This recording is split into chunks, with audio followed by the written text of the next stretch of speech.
Hello again, Tracy Nutton here with another video tutorial for you. Today I'm going to be making this lovely card using a range of Sweet Poppy Stencils products. To create the bauble, I'm going to use Sweet Poppy Stencils Mistletoe Bauble stamp, and you can use any sentiment that you have in your stash. Today I'm going to be using one from the Eat, Drink and Be Merry stamp set. I'm going to use the piece. To create the colour around the bauble, I'm going to be using an ink pad that I've had quite a while. I'm going to be using a Kaleido Colour ink pad, and the one that I'm using today is a Fruitcake. But you can also use for this technique any big and juicy ink pad that you might have too. To recreate the bauble over the top of the colour, I'm going to be stamping using the VersaFine Clair Nocturne, and you also need a spritzer. So this technique is begun by using a Bockingford card. It's 14 by 14 centimeters and your stamp press. You will definitely need a stamp press for this technique. So without further ado, let's get going. So place your card into your stamp press. Definitely need a stamp press for this because it's a technique that you need to re-stamp several times. So to make sure it's going back in the same place, it's best if you use a stamp press.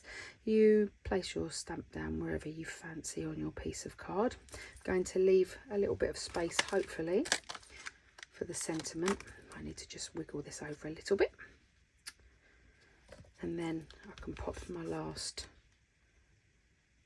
magnet down. Now you want to keep your magnets kind of around the outside. You'll see why in a minute. So once you're happy with where your stamp is, push down and bring up. Okay, so this is where the magic begins. So you take your Kaleido Colour ink pad, okay, and you want to ink up your stamp in a way that allows you to get the whole thing covered. So I'm just going to move everything over so you can see. So I like the idea of the green foliage at the top and the red at the bottom. Obviously this stamp pad is not going to cover the whole of the bauble, so what I tend to do is I lift it and I work my way across, and then what I do is I flip it over and then go back in with the red at the bottom. Now this will take a few times. You'll need to do this a few times in order to build up the colour. It needs to be nice and juicy, and you'll see why in a little while. So this is lovely, but we need to keep going. So when you think you've got enough ink, keep going. I usually do this about 3 times. Again, gently bringing it around, building up that colour. So again, down. Let it soak into the Bockingford. You're not in a rush when you're doing this technique. You don't need to rush it. You can just take your time. It doesn't matter if the ink dries on the Bockingford, it will still react. So again, this is looking much more juicy, but I'm going in once more. So again, green at the top, working my way across the stamp, and then spinning it around, and again, red at the bottom. And I actually quite like with this technique that you get that sort of greeny bluey colour. It's purple mixed at the bottom. So let's go in again once more. So when you've done this, do not move your stamp. Keep it exactly where it is, and then you're going to start the magical process. So what we're going to do is going to grab our spray, and I'm going to spritz it out because I would like it to run out towards the outside of the card, and then hopefully we can end up with some lighter areas within the middle. So check that your spray is going and gently spray. Now for all you hating random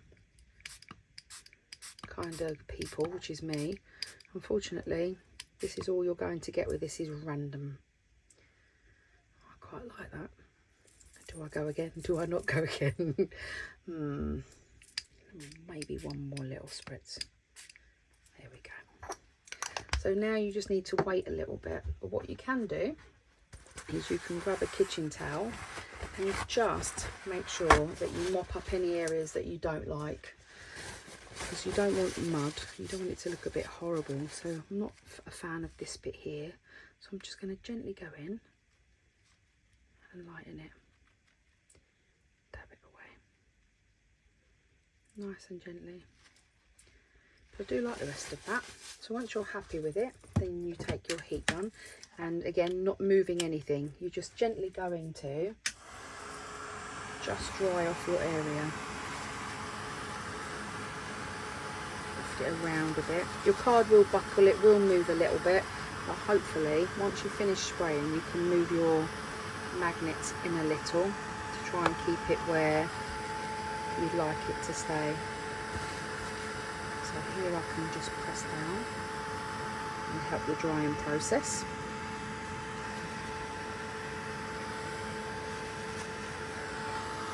And it does have to be dry, because when we ink back over again, you want to make sure that the ink is going exactly where you want it to go. So this definitely needs to be dry. Almost there.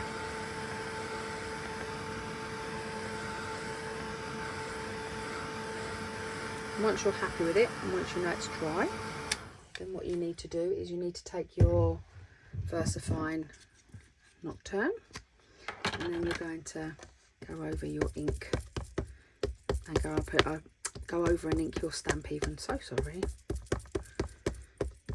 So this again will take 2 or 3 coats, 2 or 3 layers to build up the colour again.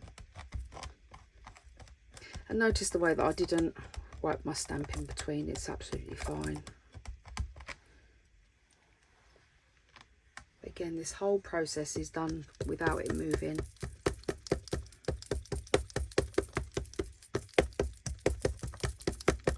From the stamp press.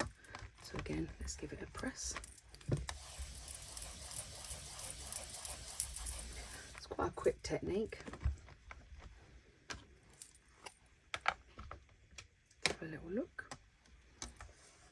And as you can see, I'm happy with that. That's really, really vibrant. The black on that is really standing out. And whilst it's in my stamp press, I'm going to take the lovely Peace Sentiment and to move it up. There's a little bit of damper there. There we go. And I think I'm just going to pop the piece in there. So down and up, and then I always take it off just to make sure that my sentiments are straight. And then I can pop it back on. Again, VersaFine Nocturne, gentle taps, up and over, gently pressing down.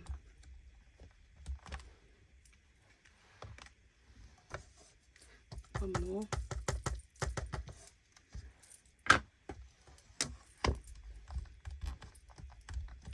Gentle taps. Give it a moment. And then raise that up.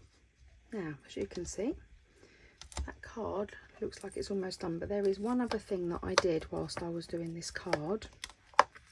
I will show you. So let's take this away. So what you can do with this card that I did with the other one, let me bring that one back in, is you can see that the mistletoe, the baubles on it are actually really, really white. Well, all I did with that was I got a paintbrush and I got some water, and because this is water card, sorry, it's really, really easy to be able to remove the colour. So you just blob in your ink, and I make it's really wet. It's almost like it's pooling, but I just want it to stay inside that area. And then I'm just going to let that sit for a second. Make sure that I've got all of them covered. And the good thing about watercolour card or paper is when you take a piece of kitchen towel and then you blot it over, you'll see that it removes the colour.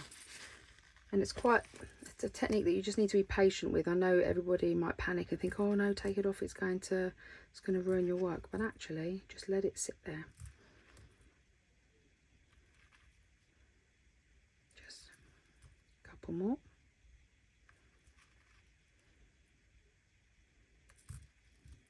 just let it sit. You can also do, which I did on this one, on the one that I've just showed you, I did take the colour out of that as well, just to lighten that up a little bit and give that a bit more of a contrast. So again, just waiting. It took me a little time on the other one to get it as white as I did. You could use a white ink, a white pen. You could use one of those, a Signo Uniball, but I actually really like the fact that this is still quite natural.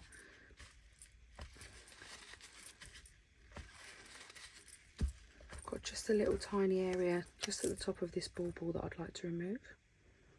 Again, just rub your brush over, and a little bit here. And I think it's definitely worth taking the time just to remove that additional bit of colour that you don't want. So again, just waiting for a second, and whilst we're waiting for that, just tidy up my area. Okay, and then in one final time, squash it.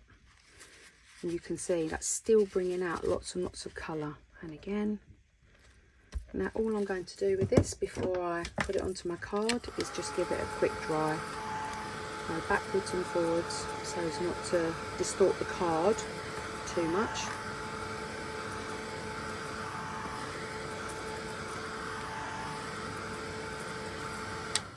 And to try and save you some time today, I've already got my card prepared.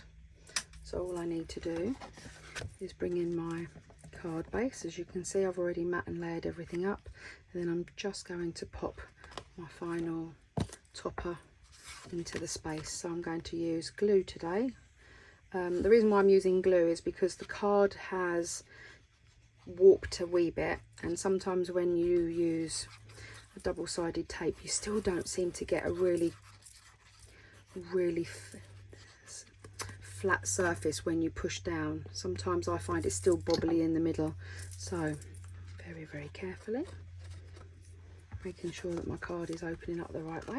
Yes, and then we're going to pop this down. Also nice to use a wet glue because you get a bit of wiggle room as well, but you can see my card here is still slightly warped. If I was using a double-sided tape, I don't think it would sit quite so well. So there we have it, another finished Christmas card. Great batch cards, really quite quick, quite simple, but quite striking. Again, no two the same. So I hope you enjoyed my video tutorial today, and enjoy whatever you're doing. Take care, bye for now.